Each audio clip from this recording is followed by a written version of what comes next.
হঠাৎ করে আমার বাসায় কে আসলো আর তার জন্য কি কি আয়োজন করেছি রান্নার, সে সব কিছু নিয়েই থাকছে আজকের ভিডিওটি। সো হ্যালো এভরিওয়ান, আসসালামু আলাইকুম। সবাই কেমন আছেন? আমি তো আলহামদুলিল্লাহ অনেক ভালো আছি। তো কে আসলো সেটা বলার আগে বলে নিচ্ছি, আমি কিন্তু আজকে নিহারি রান্না করছি। কার কার এই নিহারি খাওয়া শেষ হয়েছে বলুন তো? আমি কিন্তু অনেক দেরি করে ফেললাম, এটা সবাই ঈদের সাথে সাথেই রান্না করে খেয়ে ফেলে। আমি একটু দেরি হয়ে গেল, কারণ হচ্ছে বাসায় যেহেতু আমার একাই খেতে হবে, এই জন্য একটু দেরি করেই রান্না করছি। কারণ এতদিন বাসায় একটু ঝামেলা ছিল, গেস্টের ঝামেলা ছিল, অন্যান্য কাজের ঝামেলা ছিল, তো যার কারণে নেহারিটা রান্না করতে আমার একটু দেরি হয়ে গিয়েছে। তো সমস্যা নেই, যাই হোক নেহারিটা রান্নাও করে ফেললাম। হঠাৎ করে একজন মেহমানও চলে আসলো, আমার খুব প্রিয় একজন মানুষ, খুব প্রিয় একজন কাছের আপু। তো যে আসছে তার নাম আমি অবশ্যই বলবো, তো তাকে তো অবশ্যই আপনারা চিনেন। আর এর আগে আপনাদের দেখাচ্ছি যে আমি নিহারিটা কিভাবে রান্না করছি।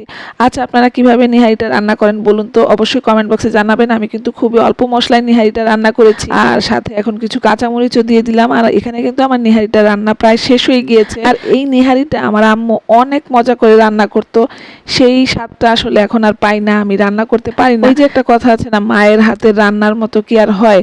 তো যাই হোক, আসলে অনেক মজা ছিল সেই সময়গুলো। পর যে আসলো সে আপুর জন্য আমি সকালবেলা একটু নাস্তা বানাচ্ছিলাম, কারণ হচ্ছে আপু হঠাৎ করেই এসেছে, আমাদের এখানে একটু কাজেই এসেছে। তো আপু যখন আসবেই, তো আপুর জন্য তো একটু ভালো মন্দ আয়োজন করাই লাগে, তাই না? তো আমি একটু যেহেতু নিহারি রান্না করছি, তো এর সাথে চিন্তা করলাম একটু পরোটা হলে বেশ ভালো হয় সকালের নাস্তাটা। আপু যেহেতু একটু সকাল সকাল আসবে, তো তারপর আমি নাস্তাটা বানিয়ে নিলাম। এরপর এই তো গরুর মাংস রান্না করাই ছিল ফ্রিজে, সেটা বের করে আমি একটু ভালোভাবে গরম করে নিলাম। গরুর মাংস রান্নাটা কিন্তু দারুণ হয়েছে, তাই না? আর এই তো তারপরে আমি পরোটাগুলো বানিয়ে নিয়েছিলাম এখানে একদম ঠান্ডা পানি দিয়ে। যে আচ্ছা, এখন কি আপনারা গেস করতে পারছেন কে এসেছে আমার বাসায়? বলে দিচ্ছি, আমার বাসায় এসেছে আপনাদেরও পরিচিত লুবনাস কিচেন এবং লুবনাস ক্রিয়েশন থেকে আমার লুবনা আপু, আমার খুবই প্রিয় একজন আপু।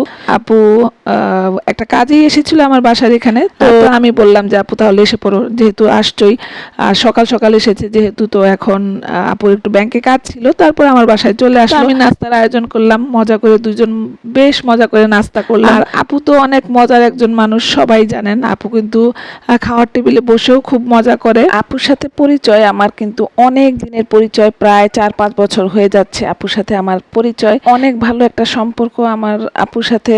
তো আপু আসলে ওই দিন আসার পর কিন্তু অনেক ভালো একটা সময় কেটেছে। অনেক অনেক ধন্যবাদ আপু তোমাকে।